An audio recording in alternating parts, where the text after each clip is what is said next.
Lindsay with ModernHippieMag.com, your online source for green living. We're here with Sarasota entrepreneur Vincent.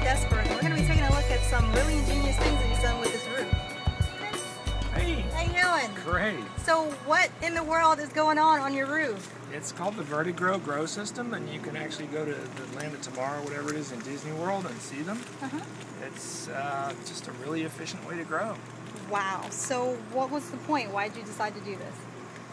Because I didn't want the food to be out in the middle of nowhere and have to be trucked in. I figured we needed something downtown where people can get to when the food's grown.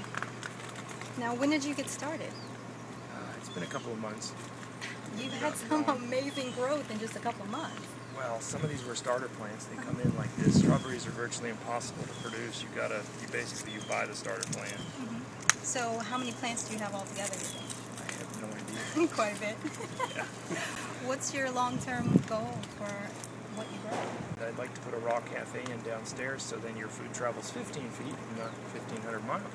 Excellent. What's the square footage of the building?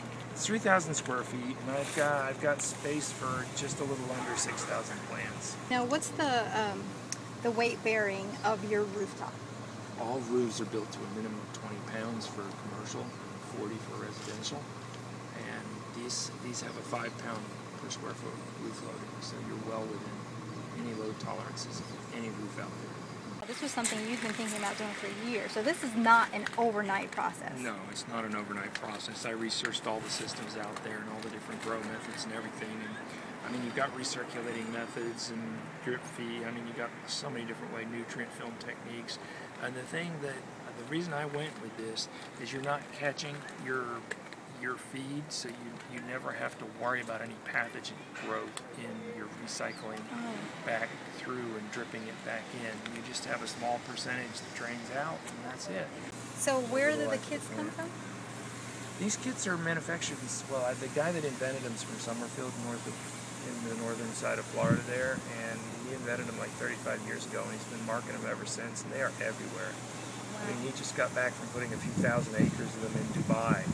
So, I mean, it's a big thing. It's a coming thing. Wow. I mean, I think it's a great thing.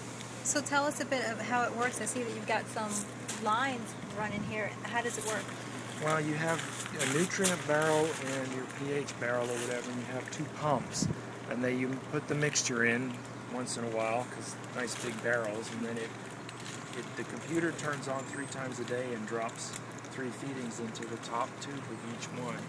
And basically that's pretty much it. You fill your barrels every couple of weeks. It's so nice and simple. And that's it? That's it. So what about the soil then? What is it? Actually, you don't use soil. It's hydroponic, so it's a sterile growth media. All your nutrients and everything comes in through your drip feed line, so all you're doing is holding the roots, basically. Wow. This is probably the least amount of water you can use to grow. But the thing that really makes it, is you really don't have to use any toxic pesticides or any of that stuff. Most of your pesticide problem's gone away anyway, just by the fact that you're not growing in soil. So you lose your soil-based pests and your soil-based diseases. And you're also not growing in soil, and there's no soil anywhere around here, so you've got no weeds to deal with. So what type of plants do you have? What type of fruit and vegetables? And everything. Peppers, beets, okra, cauliflower, strawberries. Would you say is it a difficult process to put it all together? No, it's just laborative. So you're educating yourself on the best means of maintaining this, right? Oh yeah, everything. Anytime you're dealing with plants, it's an education. For more information on how you can start your own rooftop garden, visit vertigro.com.